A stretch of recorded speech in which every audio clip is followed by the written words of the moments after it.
Por cuestiones de tiempo vamos a continuación a presentar a nuestro siguiente y último expositor, el doctor Francisco Pasquel, un colega muy querido, muy cercano para la Sociedad Ecuatoriana de Endocrinología, Núcleo Pichincha, muy cercano también de alguno de nosotros que lo conocimos en la universidad, del cual estamos muy orgullosos por todo lo que ha alcanzado y lo que sigue logrando. Él es especialista en medicina interna y endocrinología, máster en salud pública y epidemiología, profesor asociado de medicina, Universidad de Emory, Atlanta, Estados Unidos. Médico tratante del Grady Health System. El tema que nos va a presentar para terminar este simposio es Guías de Manejo Farmacológico de la ADA. Bienvenido, Francisco. Muchas gracias por tu participación. Hola, buenas tardes con todos. ¿Me escuchan? ¿Estamos bien? Sí, te escuchamos. Ok, perfecto. Gracias. Muchas gracias, Paola, por la invitación y obviamente siempre es un placer colaborar con la gente de Quito, Ecuador. Vamos a hablar de los nuevos updates de las guías, particularmente de las nuevas recomendaciones en colaboración de la Asociación Americana de Diabetes con la Sociedad Europea del Estudio de Diabetes. Aquí están potenciales conflictos de interés.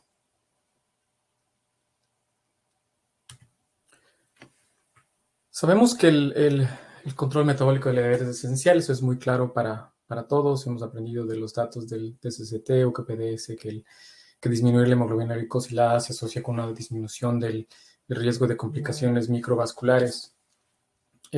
Sabemos que me pidieron que ponga mi cámara. ¿Pueden ver mi cámara? Qué pena, ahí estamos. Okay. Ahora sí. No sé si se apaga cuando cambio a pantalla. Entonces, los estudios grandes, después de los estudios de UKPDS, de SST, los que trataron de buscar si el mejor control metabólico, bajando la hemoglobina glicosilada a menos de 6.5, menos de 6, con terapias que teníamos hace 10 años, no teníamos las nuevas drogas, los estudios Accord y Nice Sugar mostraron que podría haber un potencial incremento en la mortalidad cuando somos demasiado agresivos, particularmente en pacientes de alto riesgo. La data no fue muy clara, pero lo que hemos aprendido en los últimos años es que hay otras estrategias que nos permiten llegar a terapias, a metas terapéuticas más bajas, con mayor seguridad. Inicialmente, de todos los estudios con las nuevas drogas por la FDA tuvieron que mostrar que no incrementaban el riesgo cardiovascular después de lo que se había aprendido con la rosiglitazona. Entonces, todos estos estudios fueron diseñados para mostrar que no había incremento en el riesgo cardiovascular. Pero lo que empezamos a aprender es que obviamente estas drogas, como ustedes saben, se asocian también con beneficio, y estos beneficios cardiorrenales se han discutido durante el evento. Voy a tratar de simplemente hacer un resumen de algunos de ellos. Pero sabemos que el paciente con diabetes y en comparación con pacientes sin diabetes tiene un riesgo incrementado de enfermedad cardiovascular. Esto está muy establecido, pero solamente para entender un poco la magnitud de la diferencia, pueden ver que aquí hacia la derecha significa que el paciente con diabetes versus el paciente sin diabetes tiene un riesgo incrementado al menos casi 2 veces en todos estos problemas cardiovasculares, enfermedad coronaria, accidente cerebrovascular isquémico, incluso hemorrágico. Y cuando vemos a nuestros pacientes en la clínica, no necesariamente todos tienen el mismo riesgo. Este estudio es de cohorte. Interesantemente, dividió a los pacientes de acuerdo a la severidad de diabetes. Usaron como proxy el uso de insulina o la presencia de microalbuminuria. Entonces, como ustedes pueden ver en la línea azul, la más baja, estos son los pacientes que no tienen diabetes y que no tienen enfermedad coronaria. Si los seguimos por 8 o más años, vemos que El riesgo de eventos coronarios va incrementando con el tiempo, como sabemos, con la edad hay un incremento en el riesgo. Vemos que los pacientes con diabetes que no tienen, no utilizan insulina y que no tienen microalbuminuria empiezan a tener un poco más de riesgo que aquellos pacientes.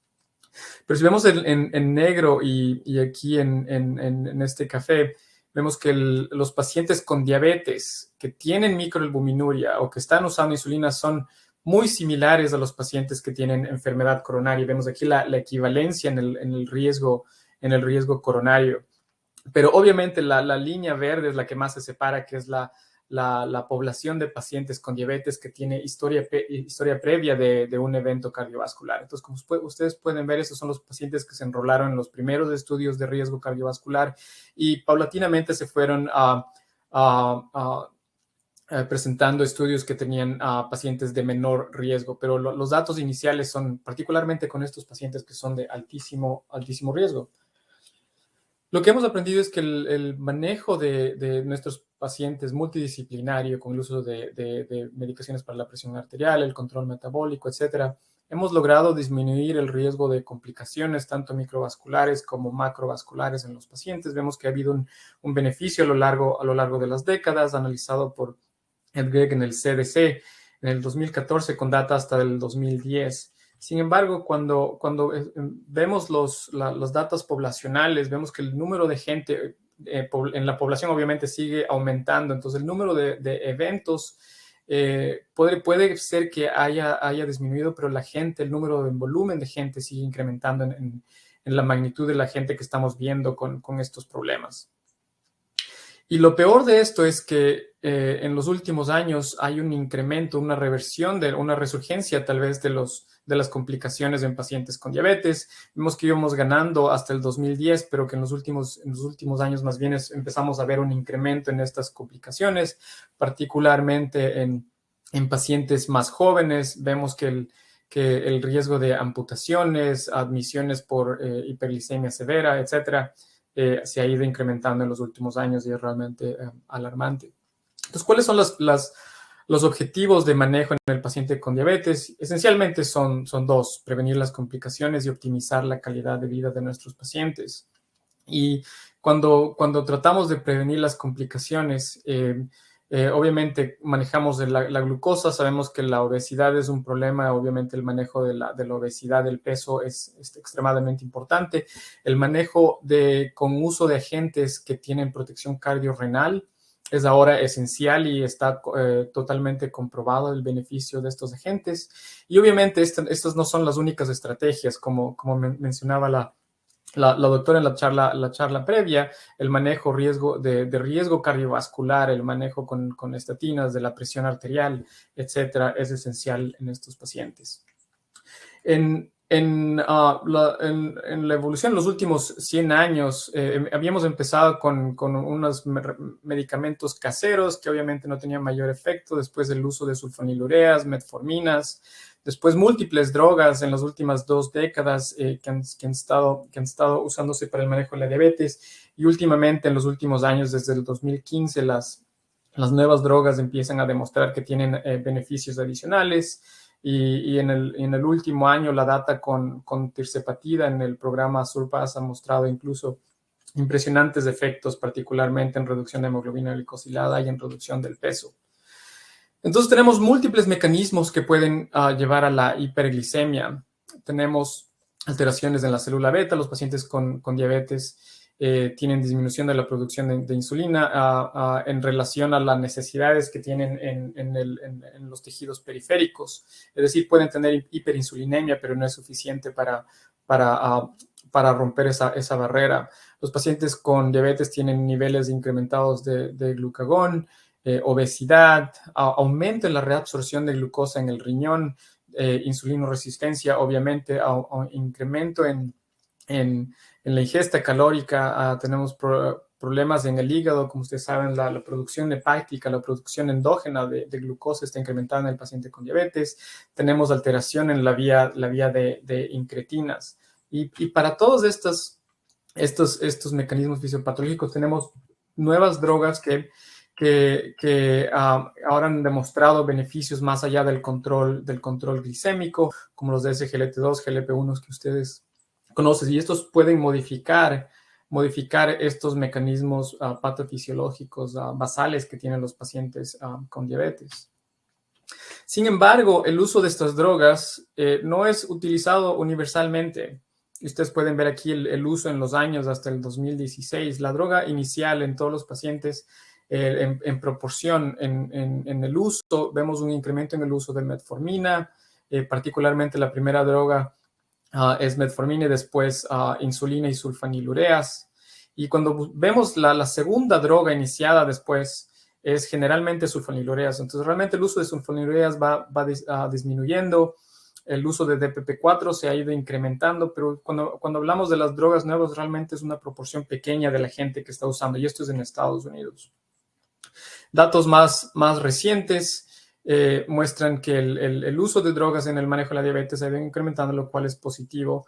Hay un incremento en el uso de metformina, lo cual también es positivo. Hay una disminución en el uso de sulfonilureas, pero vemos nuevamente que el uso de las drogas nuevas realmente es bajo, pero estos son datos hasta el 2018 y tal vez la proporción de pacientes usando estas nuevas drogas estará alrededor del 10-15%. Entonces, realmente no todos los pacientes están usando estas drogas y obviamente hay múltiples barreras de acceso, no solo aquí en Estados Unidos. Esto es un problema global. La patofisiología de la diabetes, sabemos que en una gran proporción de los pacientes está asociada con la obesidad, y obviamente como las proyecciones de obesidad siguen siendo alarmantes. Se estima que el 50% de la población en Estados Unidos va a tener obesidad para el 2030 y obesidad mórbida el 25%. Se estima a nivel global alrededor de 1 billón de personas van a tener obesidad para el 2030. Entonces, hay nueva data, como presentaron anteriormente, que muestra que la pérdida de peso es beneficiosa, pero obviamente es la magnitud del peso, como decían, cuántos kilos perdemos. Tal vez el 5 al 10% nos ayuda a modificar el riesgo cardiometabólico, pero si perdemos hasta el 10-15% del peso, podemos incluso remitir a la diabetes. Y ustedes pueden ver aquí la magnitud del efecto cuando perdemos hasta más de 15 kilos con las dietas hipocalóricas. Estas son datas del grupo de Taylor en Glasgow. Entonces vemos que la magnitud de la pérdida de peso es extremadamente importante, pero es obviamente muy difícil de lograr. Necesitamos unos programas muy intensos, específicos, con bastante soporte. En el caso de las drogas nuevas, lo que estamos viendo es que las dosis más altas de los GLP-1 pueden ser beneficiosas. Vemos, por ejemplo, aquí el uso de semaglutida 2.4 es superior a semaglutida, y sabemos que semaglutida sola es incluso impresionante en comparación con las otras drogas, pero vemos que las dosis más altas son incluso mejores. Y la data con tirzepatide es realmente impresionante en cuanto a la magnitud de la pérdida de peso, incluso con dosis bajas. Vemos cómo las dosis bajas de tirzepatide 5 miligramos es incluso superior a semaglutida de 1 miligramo. Y vemos aquí en la derecha la proporción de pacientes que perdieron más del 5, 10 o 15%. La mayoría de pacientes, casi 8 de 10 pacientes por lo menos, perdió 5% del peso. Entonces tenemos otras opciones como la cirugía metabólica, y vemos que el impacto de la cirugía metabólica es realmente impresionante también en cuanto a la magnitud de la pérdida de peso, de hasta el 20-30% de la pérdida de peso con diferentes intervenciones. De manera que el control del peso es muy importante en la diabetes, en la diabetes, y tenemos estas opciones para el manejo. Hay otras opciones de cirugías metabólicas. Revisamos recientemente esto con Daniel Guerrón, que está en Duke.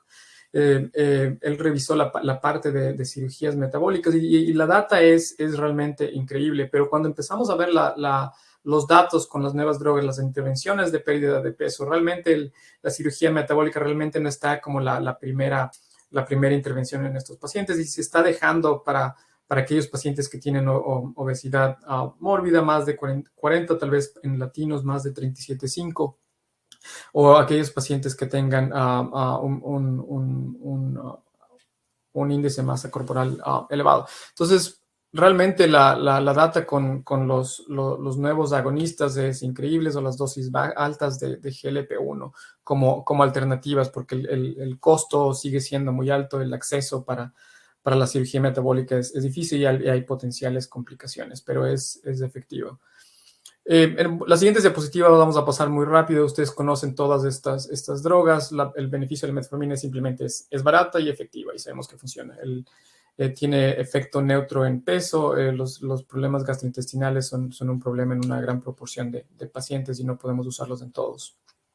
Las sulfonilureas, como ustedes ven, estamos disminuyendo el uso de estas drogas. Son relativamente eficaces, pero algunas de estas, la gliburida, obviamente, o la glibenclamida, no se debe usar en pacientes de alto riesgo. El riesgo de complicaciones es muy alto y no deberíamos usar estas drogas, particularmente en adultos mayores.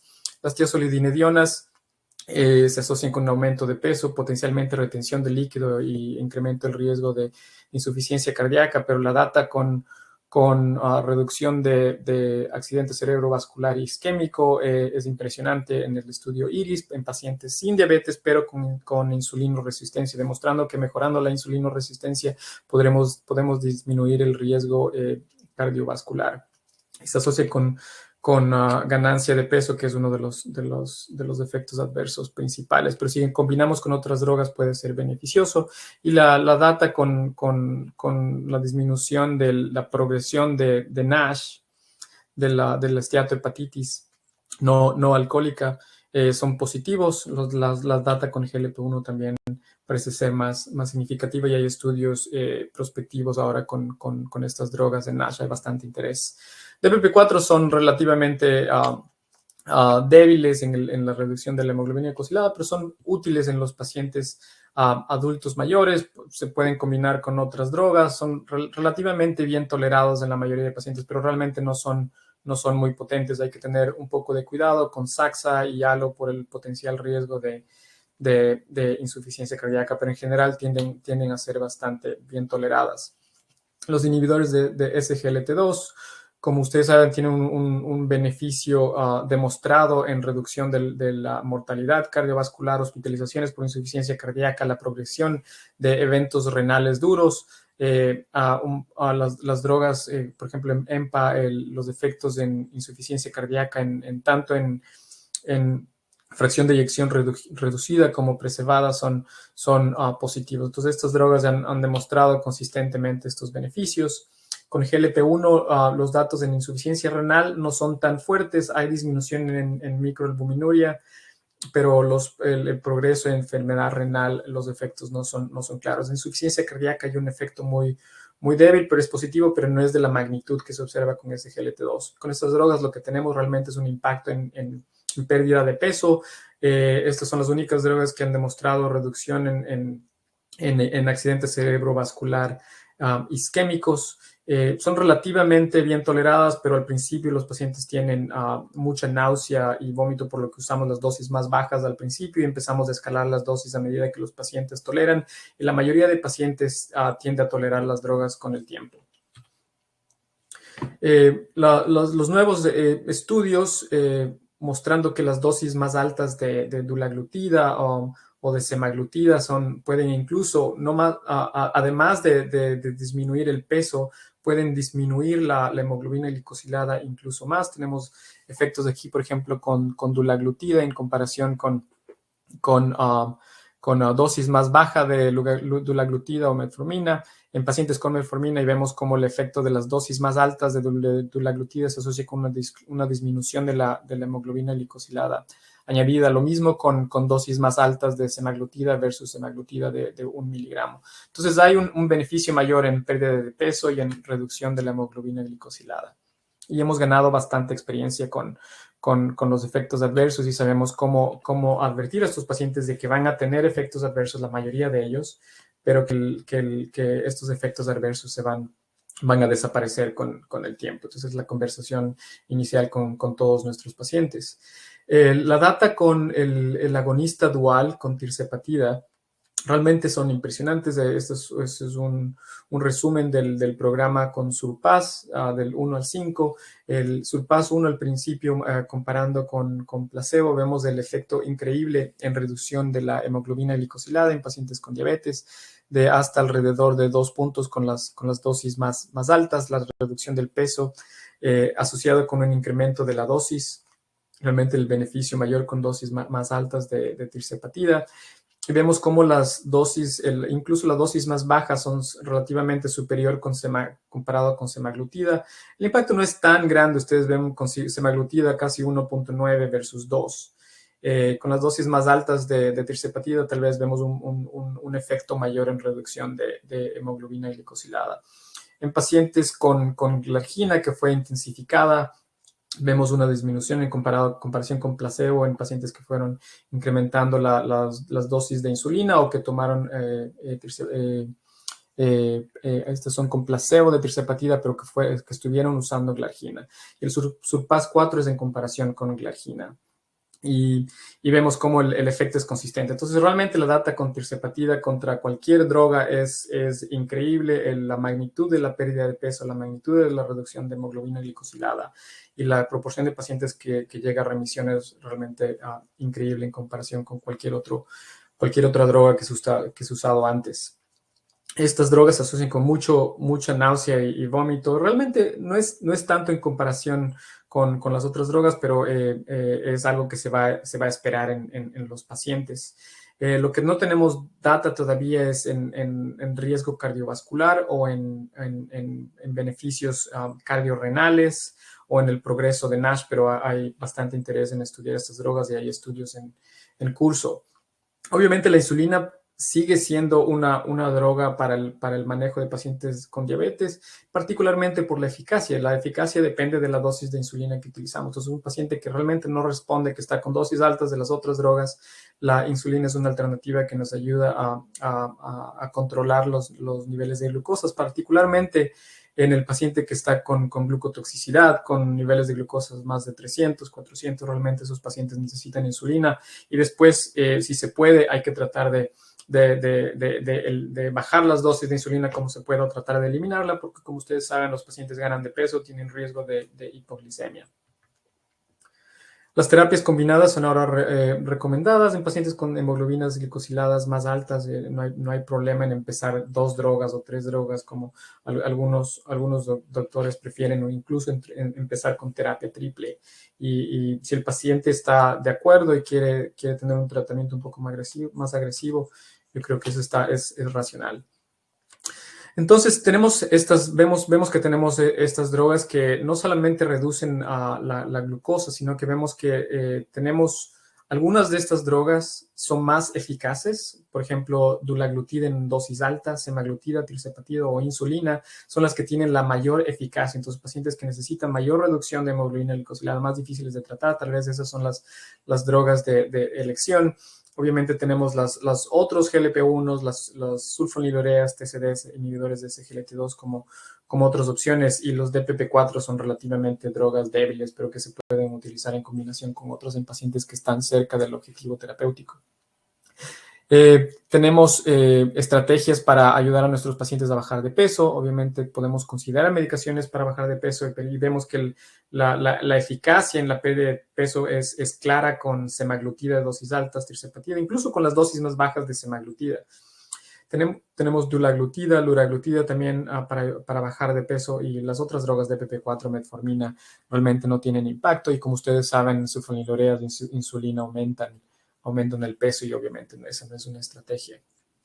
Tenemos nuevos datos con SGLT2, los datos en pacientes con insuficiencia cardíaca, con fracción de eyección preservada. Los beneficios han ido expandiendo, y las recomendaciones son claras, particularmente en pacientes con insuficiencia cardíaca o en pacientes con insuficiencia renal. Los inhibidores de SGLT2 son las drogas ideales, y ustedes probablemente han visto estas diapositivas ya. Entonces, de manera que en pacientes con riesgo cardiovascular, un GLP-1 o un inhibidor del SGLT2 son drogas de elección. Sin embargo, cuando vemos la data individual en pacientes con accidentes cerebrovascular isquémicos, realmente no hay data con SGLT2. Probablemente la droga de elección es un GLP-1, pero en general las recomendaciones en pacientes con riesgo cardiovascular, usar estas drogas. El consenso es que estas drogas tienen que usarse definitivamente en pacientes con riesgo cardiovascular establecido, como les mostraba en esa figura en donde tenemos estos pacientes de muy alto riesgo cardiovascular, esos pacientes con diabetes, con eventos previos. Estos pacientes deberían estar en una de estas drogas.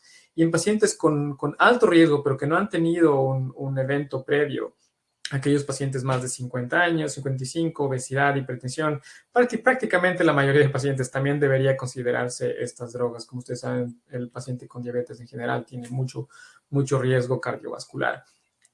Para simplemente tener una idea de cuál es la magnitud del beneficio en riesgo cardiovascular, este es un análisis, ustedes pueden ver en el lado izquierdo la metodología utilizada para el análisis de los potenciales beneficios de estas drogas en los diferentes desenlaces.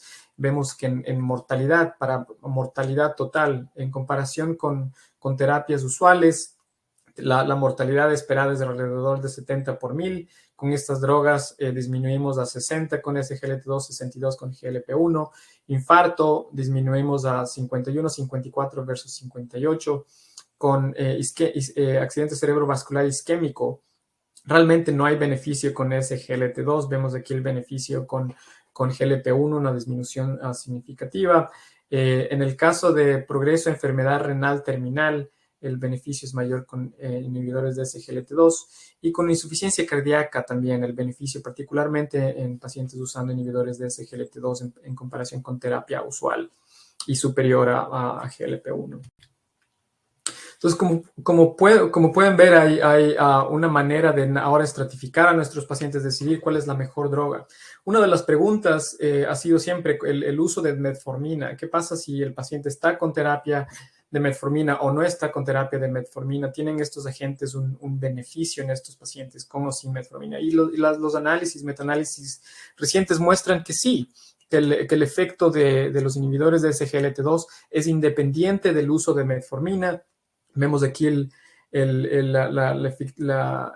efecto estimado es de 0.9, una disminución del 7% del riesgo con estas drogas, e incluso tal vez un poco mayor en pacientes sin metformina. Vemos que el beneficio es independiente del uso de metformina, y esto se observa tanto en pacientes con SGLT2 como con GLP-1. En pacientes con metformina vemos aquí estas drogas, y en pacientes sin metformina vemos que la disminución del riesgo es importante en los dos grupos de pacientes. Lo mismo se observa con la hemoglobina glicosilada basal, tanto en pacientes con SGLT2 como en pacientes con GLP-1. El efecto es independiente de la magnitud de la hiperglicemia. Pacientes con hemoglobina glicosilada más baja o pacientes con hemoglobina glicosilada más alta, vemos que hay beneficio con SGLT2. Y el beneficio también se observa con inhibidores, con análogos del receptor de GLP-1 consistentemente. Hay tal vez una droga, el Elixir, donde no se observa ese beneficio. De manera que las recomendaciones son que el uso de estas drogas con beneficios establecidos tiene que usarse independiente del uso de metformina y también independiente del uso de la hemoglobina glicosilada basal del paciente. Los datos con insuficiencia cardíaca con SGLT2 son bastante impresionantes. Inicialmente con DAPA, heart failure, y más recientemente con empagliflozina en Emperor preservado y reducido. Vemos que la data es consistente y se empieza a extrapolar estos beneficios a pacientes sin diabetes. Los beneficios de estas drogas son independientes de la reducción de glucosa. Y se observa también que estos beneficios son consistentes del metaanálisis. Se observa aquí el beneficio en insuficiencia cardíaca en pacientes con diabetes. Entonces, en pacientes con insuficiencia renal, la data es también bastante impresionante con los inhibidores de SGLT2. Realmente con GLP-1 el beneficio es más con disminución de microalbuminuria, no tanto en eventos duros, por ejemplo, la progresión a diálisis o necesidad de trasplante. Los datos vienen particularmente de estos estudios grandes, Credence, DAPA, CKD y EMPA-Kidney, que se publicó recientemente. Y estos estudios en el Credence, inicialmente con canaglifosina, se incluyeron solamente pacientes con diabetes tipo 2. En los estudios subsecuentes se incluyeron pacientes sin diabetes. En el último, con EMPA, se incluyeron incluso pacientes sin albuminuria. Los estudios previos fueron todos con albuminuria. Y el beneficio ha sido consistente en todos estos estudios. La data de EMPA-Kidney muestra también una disminución en el progreso de enfermedad renal o mortalidad cardiovascular, particularmente llevado este efecto por el beneficio renal. No hubo disminución en mortalidad cardiovascular cuando se analiza por subgrupo de desenlace. De manera que es claro que el uso de inhibidores de SGLT2 puede disminuir el progreso a enfermedad renal. En el uso con agonistas del receptor de GLP-1 es particularmente en reducción de microalbuminuria. Y esto parece ser independiente en los dos grupos, independiente del filtrado glomerular. Entonces, en el paciente con diabetes tenemos todas estas drogas que se han discutido durante el evento, pero obviamente hay que considerar todos los otros factores que son importantes para el paciente, como la modificación del riesgo con otras drogas que nos disminuyen el riesgo cardiovascular, que son independientes, con reducción del LDL, etcétera, y tomar en cuenta todas estas partes principales del paciente, modificación del comportamiento, hablar de la reducción del riesgo de hipoglicemia, el de tratar de evitar el uso de sulfonilureas o insulina si se puede, considerar cuál es la fisiopatología que tiene este paciente principal, tratar de usar ese tipo de droga, considerar los factores del paciente asociados. ¿Puede el paciente pagar por esa medicación o necesitamos buscar formas de apoyo para tratar de conseguir esas drogas para los pacientes que las necesitan? En cuanto al manejo de la hiperglicemia, obviamente metformina y las otras drogas que hemos conversado. Vemos que las drogas para el manejo del peso, ahora tenemos muchas otras opciones en comparación con lo que teníamos hace algunos años. Realmente esto está modificando el curso de la evolución de la diabetes de múltiples pacientes. El beneficio está totalmente establecido. Tenemos que manejar, como se discutía en la charla anterior, el riesgo cardiovascular, como ustedes vieron, y individualizar el riesgo del paciente de acuerdo a las características individuales, en cuanto a riesgo renal, riesgo de insuficiencia cardíaca, riesgo de ruptura de placa, que es la enfermedad aterosclerótica. De manera que, pensando en todas las drogas que tenemos disponibles, esta es la forma en que deberíamos tratar a cada uno de nuestros pacientes que viene a nuestras consultas. Entonces, este es el algoritmo actualizado en colaboración de la ADA con la Asociación Europea para el estudio de la diabetes que acabamos de revisar. Obviamente, el costo es un problema. La eficacia, como veíamos, tal vez GLP-1 e insulina son las drogas más potentes cuando pensamos en peso, evitar sulfonilureas o insulina si es que podemos. El GLP-1 es la droga más potente en disminución del peso. Cuando hablamos de insuficiencia cardíaca, realmente el paciente debería estar a un inhibidor del SGLT2. En pacientes con problema de placa, riesgo de accidente cerebral isquémico, GLP-1, la data es más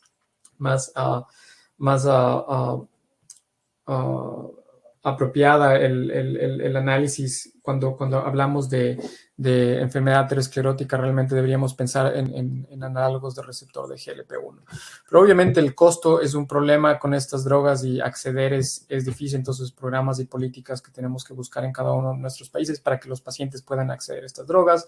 Este es un problema no solo de Latinoamérica, es un problema incluso aquí, como ustedes veían, solo una proporción pequeña de pacientes está utilizando estas drogas. Y obviamente considerar las potenciales complicaciones con estas drogas, los efectos adversos, pero incluir la nueva droga tirzepatida a medida que el precio vaya bajando no vamos a saber, pero simplemente para darles una idea de que el costo es el más alto de todos y tenemos realmente en nuestra clínica no estamos usando esta droga, todavía recién se está empezando a utilizar en pacientes que tienen el seguro apropiado, pero la data es increíble en cuanto a eficacia, pérdida de peso, pero todavía no sabemos de insuficiencia cardíaca o prevención de accidente cerebrovascular isquémico o infarto. No sabemos la progresión renal, pero los estudios están en curso, incluso el beneficio en pacientes con esteatohepatitis. Entonces, tenemos que pensar y coordinar cómo vamos a manejar a nuestros pacientes, saber cuáles son los recursos que tenemos alrededor para ayudar a nuestros pacientes a acceder a estas drogas. Y obviamente el lenguaje cuando conversamos con nuestros pacientes es importante, tratar de no ser paternalista, no culpar al paciente de tener una hemoglobina glicosilada, no llamarle el diabético, el paciente con diabetes. Considerar el momento del paciente en el que está, decidir la terapia con el paciente, la decisión compartida. Hablarles a los pacientes de cuáles son los potenciales beneficios de las nuevas drogas, decirles que hay estas drogas disponibles que vamos a tratar de considerar conseguirlas si los pacientes no pueden pagar por esas drogas. Hay problemas de asistencia, al menos en Estados Unidos. No sé cómo estará la situación actual en Ecuador con la llegada de nuestras drogas. Sé que están disponibles los inhibidores de SGLT2 o los análogos de receptor de GLP-1 como liraglutida.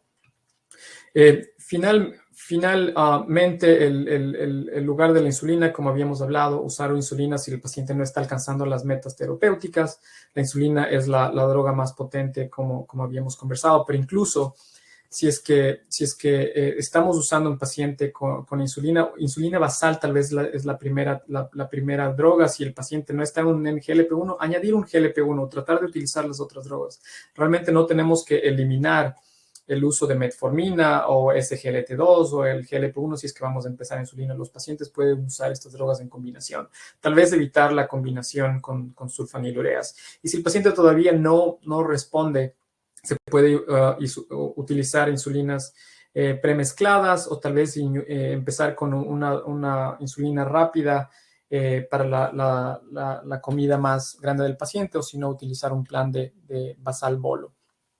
Tal vez hay un espacio para el uso de tecnologías. Hay datos ahora con pacientes con insulina, con diabetes tipo 2, el estudio Mobile publicado en JAMA, que muestra que el uso de monitoreo continuo de glucosa se asoció con una disminución de hemoglobina glicosilada de alrededor 0.3-0.4%. Y hay estudios que se están empezando a conducir con el uso de bombas de insulina. Entonces, hay nuevas tecnologías que están ahora disponibles, se están usando sin indicación en pacientes con diabetes tipo 2, pero ya hay interés en utilizar estas drogas. Y como vemos en el lado derecho, en la parte superior de esta figura, tenemos múltiples bombas que se pueden conectar con el monitoreo continuo de glucosa. Tenemos alrededor de 5, 3 en Estados Unidos, hay un par de adicionales en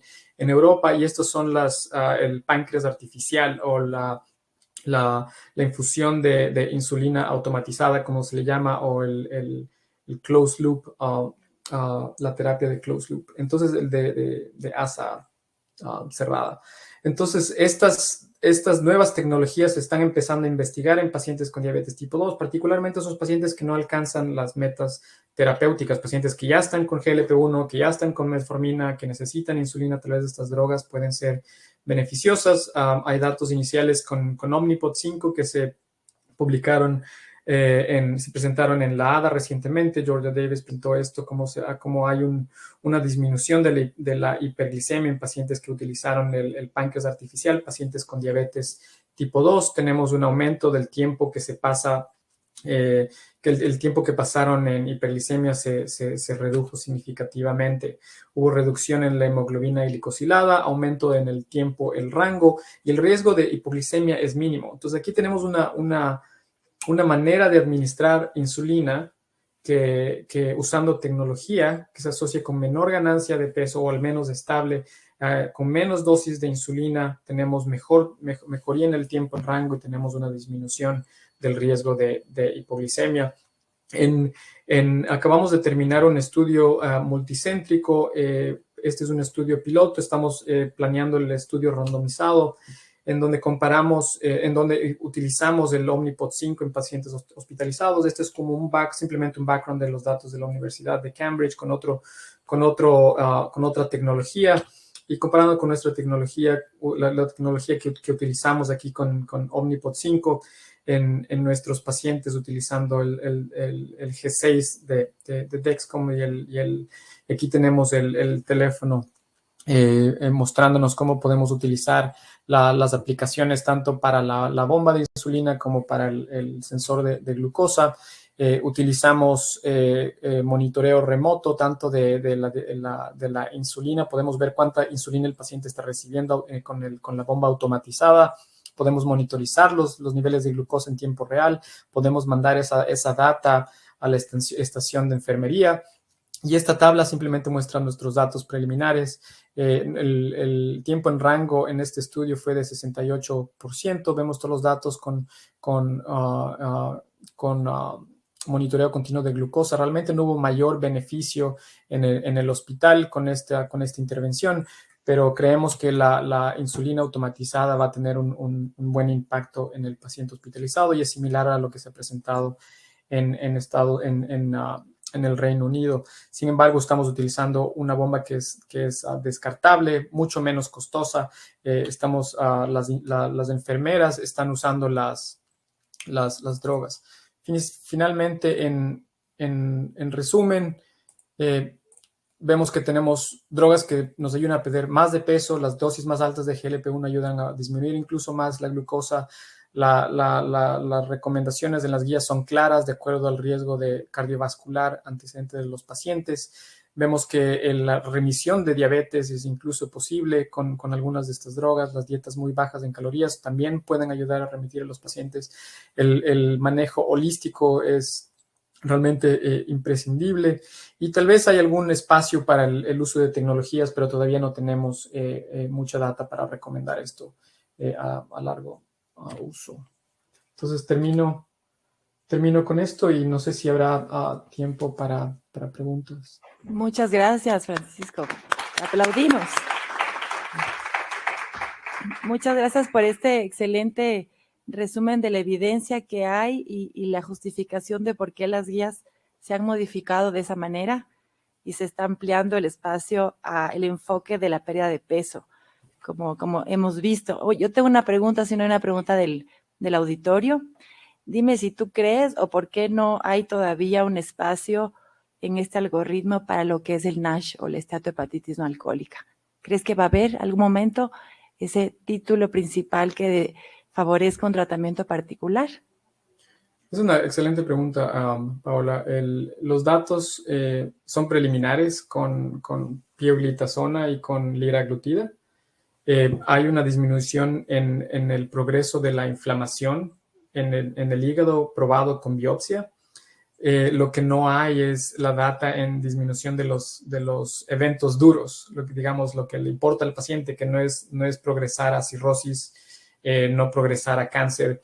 Entonces todavía no hay datos como para recomendar esto a larga escala, pero yo creo que en nuestros pacientes ya estamos utilizando estas drogas. La Asociación Americana de Endocrinólogos Clínicos tiene una perspectiva un poco menos cerrada en cuanto al manejo del paciente con NASH. Hay unas guías recientes que se publicaron para el manejo del del paciente con esteatohepatitis. Yo creo que los latinos tenemos más riesgo, eso es muy claro, tenemos mayor incidencia de esteatohepatitis, entonces hay que buscar la manera de usar estas drogas. Obviamente en general lo que es claro es la pérdida de peso. Entonces la pérdida de peso realmente se asocia con una disminución de la esteatohepatitis, y de cualquier manera que bajemos de peso va a ser beneficioso para este tipo de pacientes. Y si estamos usando drogas como la pioglitazona, tal vez tenemos algún beneficio adicional. El problema es la ganancia de peso y tal vez ese es uno de los problemas, más el riesgo de fracturas, el riesgo de insuficiencia cardíaca, que es el problema. Pero con GLP-1 yo creo que la data con semaglutida es bastante positiva, y hay un estudio a largo plazo con semaglutida para mirar eventos duros con esta droga, incluyendo cirrosis o cáncer. Entonces eso tal vez vamos a saber en los siguientes 5 o 10 años. Excelente. Y no queremos que te vayas, porque quiero decirte que todavía tenemos como 200 personas conectadas. No sabemos, no nos explicamos, pero estamos muy contentos de que tenemos mucha gente, no solamente del Ecuador, sino de Latinoamérica. Varios países nos han saludado a lo largo de esta jornada, y voy a darle paso a Mario porque tenemos una sorpresa para ti. Sorpresa. Sorpresa. Hola, Javi. Mario. Realmente para mí, a nombre de todos los viejos, porque ya nos están poniendo en ese rango, es un enorme placer el verte, el saber de tus éxitos, fruto de toda tu capacidad y tu trabajo. Y inicialmente me habían pedido que te agradezca por participar con nosotros como profesor invitado, pero pensamos luego de que no eres el profesor invitado. Eres un miembro de la Sociedad Ecuatoriana de Endocrinología de pleno derecho, lo has sido siempre.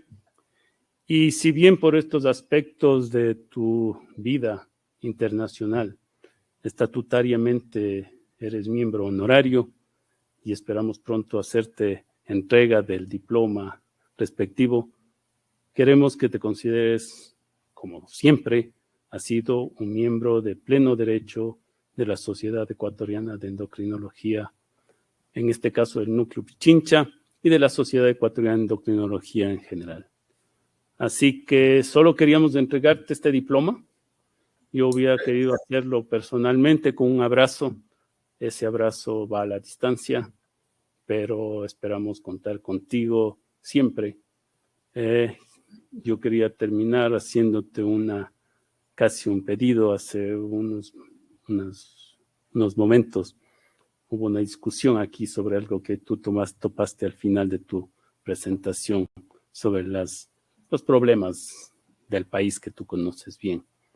Y si quisiéramos, vamos a hacer otra vez más, como hicimos con Miguel y varios de nosotros, varias gestiones ante las autoridades para que algunas cosas ojalá cambien.